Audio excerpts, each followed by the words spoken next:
War Stories brought to you by Gary Gruner Chevrolet, Buick GMC in Madras. 1 out of every 7 Central Oregonians is a veteran. In our weekly War Stories series, we introduce you to the story of Central Oregon war veterans, some who made it back from their war and some who didn't. Tonight, the life and legacy of a Marine from Redmond named Dale Peterson.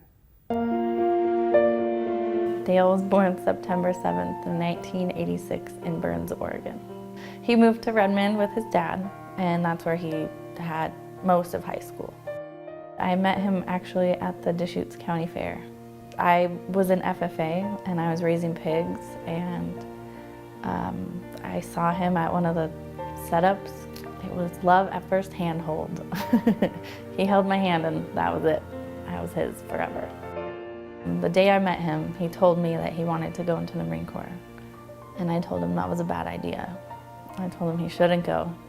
And so he held off on joining for a year. And then once I was okay with it, then he joined. He drove an old truck and he loved going mudding, and he was a country boy. He was super active in hunting and fishing. We went every chance we could. We knew that we wanted to get married. I knew when I was dating him for 2 weeks that that was the man I was gonna marry. And so we decided that we would get married after I got out of boot camp. And then he says, P.S. I know that I don't tell you this enough, but I'm so proud of what you're doing. Believe it or not, I brag about you all the time. It's like when I was in boot camp and you always talked about me. I can't express how excited I am and how happy on the inside I feel about what we have. Yours always and forever. Got home from Paris Island with my mom and my sister. I was sleeping and he came and woke me up and surprised me, and we got married the next day. And I was 17. We went down to the courthouse and we didn't have any of our parents there, just us two. We got married. So we bought a house there. It had no furniture because we were young, and just had like a futon and a cardboard box, and happy as could be, you know? He left on March 31st, 2007. He was a combat engineer, and so they deal with explosives, and they are always with infantry. So he called me and told me they were getting ready to go out, and that he had watch that night, so he would call me after his watch. And so then I never heard from him, and I felt like something was weird. So I went home and laid down on the futon. He was in a Humvee. He was in the right rear passenger seat, and an IED went off right under his feet, and he was killed instantly.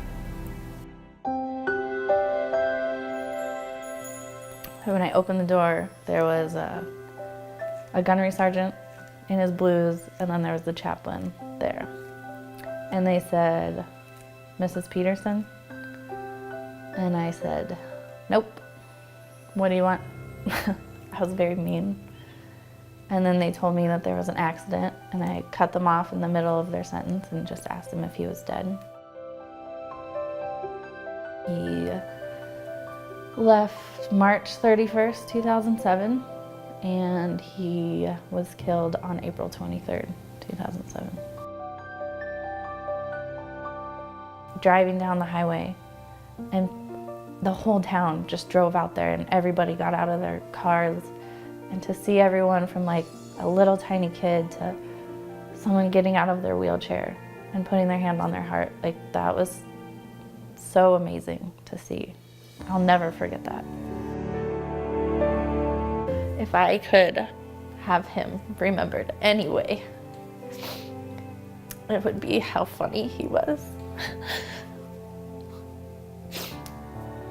He could make anyone laugh, and he was so goofy and so full of life.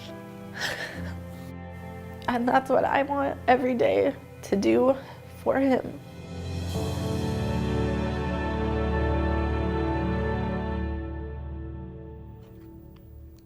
We want to thank Regina for sharing Dale's story.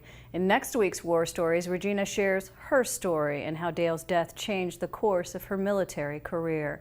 We'd like to thank Gary Gruner Chevrolet Buick GMC for sponsoring War Stories and giving us the time and resources to tell the stories of Central Oregon war veterans every Monday here on Central Oregon Daily. We'll be right back.